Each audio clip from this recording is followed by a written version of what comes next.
Hey everyone, Vandalia 1998 here, and I am doing my first of the Think Paradox ReUpload series.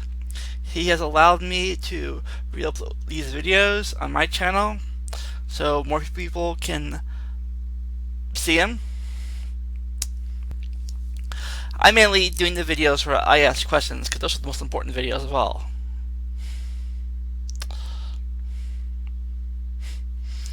A little ego there, but yeah.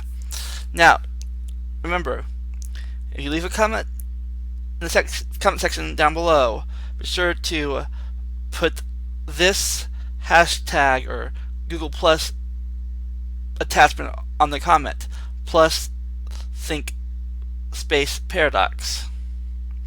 And the comment will go to his inbox or his comment section so he can see it too, especially if you have any questions or whatever.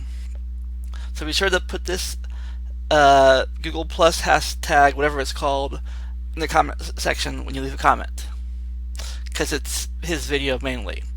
I'm just re-uploading it for him. Alright? And with that, enjoy the video.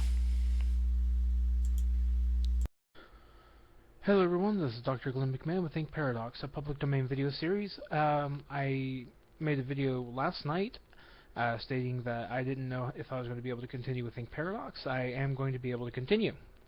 The grant money has been approved for the as a theoretical physicist climatologist, allowing me to continue my research and development with climatology within the theoretical physics range.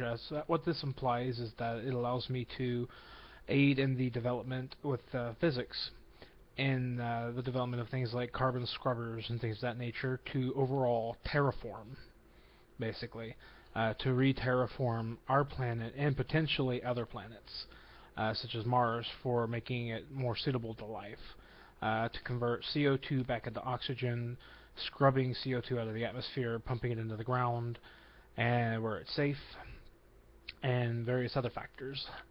But that has been obtained, so one of the reasons that I didn't think I was going to get it is because of the interviews that you have to go through in order to get these grants done. And one of the things that I come across are Republicans. And I hate to say it, but these people are the most idiotic people I have ever met. Ever. It comes with saying stuff like, oh, well, why should we give you grant money when God controls the weather of the earth, and we can't control what God controls? And bet you I can try. But that's part of the problem, as with getting grants for things like this, is being able to aid in the re-terraformation of Earth and potentially other planets.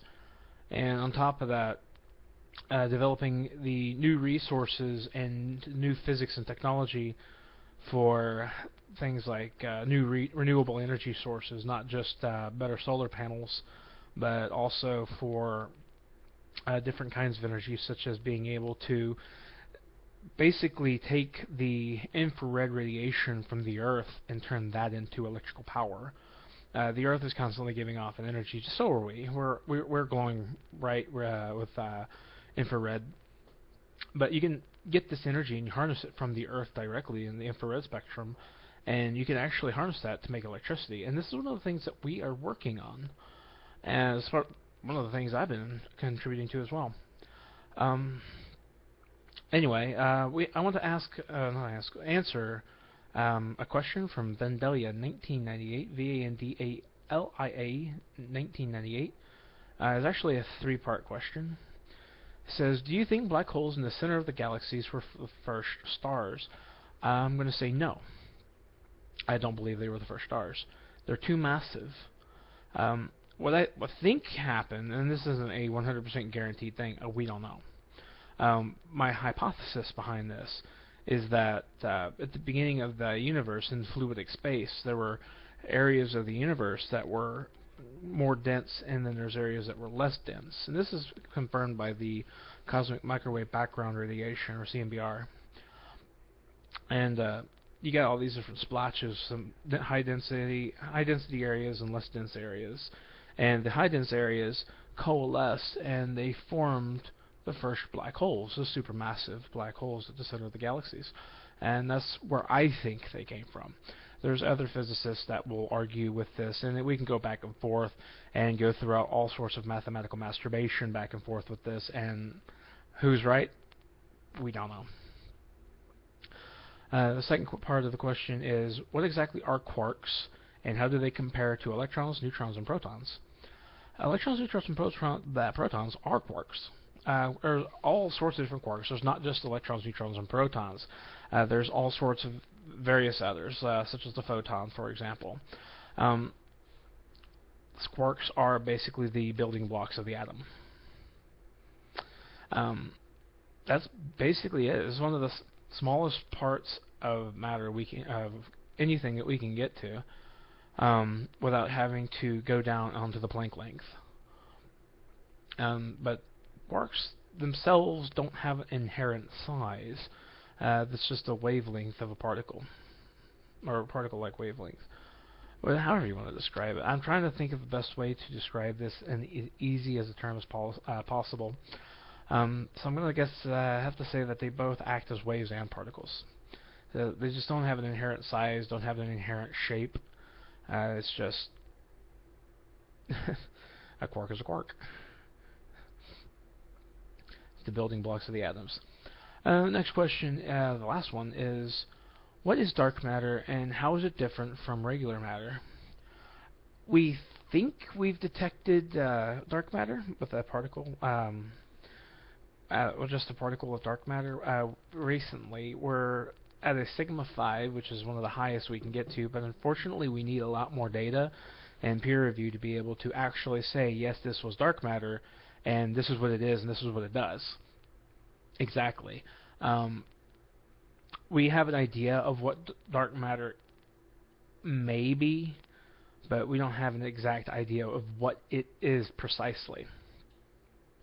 So at this point we can say that as far as dark matter is concerned, we don't know. We don't know how it's actually different from regular matter per se. We think that it's invisible, or at least not to us, that it's not visible to us, and that we think that it can potentially go through matter. So at this point in time, we're not precisely certain. We are working on that one. This next question comes from Tumblr anonymously. It says, doesn't Boyle's law prevent the formation of stars? Wouldn't it have to be something else that forms the stars, such as God? And this is one of those ones that makes me think back to the Republicans during these interviews for getting grants. Boyle's law, what Boyle's law says is that when you have a gas and you compress it, the heat of the gas increases and it causes the gas to re-expand. So you can't always have a dense clump of gas. The reason that Boyle's law doesn't prevent the formation of stars is because Boyle's law doesn't take into account of one specific factor that happens on that kind of a massive scale. This massive scale affects with gravity, and gravity allows it to pull things in, which allows the gas to be held together in a tight, dense ball. This allows for the heating of the star to combust and basically become a nuclear fusion reactor. And the fusion is particles zipping around faster and faster and faster, and they smash into each other and fuse, release other particles, forming heavier and heavier elements, and they keep smashing and smashing and smashing. So the more fusion that happens, the hotter the star gets, and the more the star will expand. So at this point in time, our sun, is expanding, and it's going to continue to expand for a good while, 4.5 to 5 billion years. However, in that time period, there will be no life on Earth. It won't be possible. And about 5 billion years, the sun will have swallowed up the Earth already, and bye-bye Earth. And also, in about 5 billion years, the Andromeda Galaxy will collide with the Milky Way Galaxy, creating a new one called Milkodromeda. There's a question that happened before in the previous video that I never answered. Involved what would happen. Actually, I did. I answered it in the podcast. What would happen to the Earth if, after the Andromeda Galaxy collided with the Milky Way Galaxy? What would happen to the Earth? And the question is, or the answer is nothing. The Earth won't be here. But hypothetically speaking, if the Earth was still here, nothing would really happen. It would be fairly bleh. I mean, there are people that think that when the galaxies collide, that the stars and planet formations and the various solar systems are all going to be flung apart, which is possible, but you got to understand that so much of the galaxy, of each galaxy, is just so much vast empty space that things can literally fly right through and not really do much. It's true that we may be in a different part of the galaxy. We may go from being towards the middle towards being on the outer edge, or being closer to the center. But it doesn't mean that we're going to be right at the end of everything. Like, oh my god, you got to switch galaxies before this hits. That's not necessary. Okay. This next question is... let me get back up here. This next question is anonymous. And it says, how can you prove... Wait. I can't even read that one. Attention theists, before you send me messages, please, please, please, please, please, please, please use spell check. Because I have no earthly idea what the hell you're saying. Anyway, guys, thank you very much for watching this episode. If you like this video, please rate, comment, subscribe, and even re-upload it to your own channel. Thank you. Bye.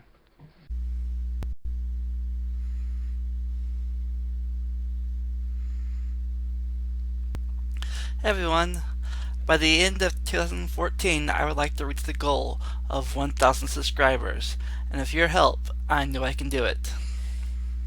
If you haven't yet, favorite and like this video below, and over here some more videos for your viewing enjoyment. If you haven't yet, click the subscribe button, leave a comment down below. Here's the 1,000 subscribers by the end of this year. Can we do it? It's possible, and always remember to enjoy the randomness. See ya!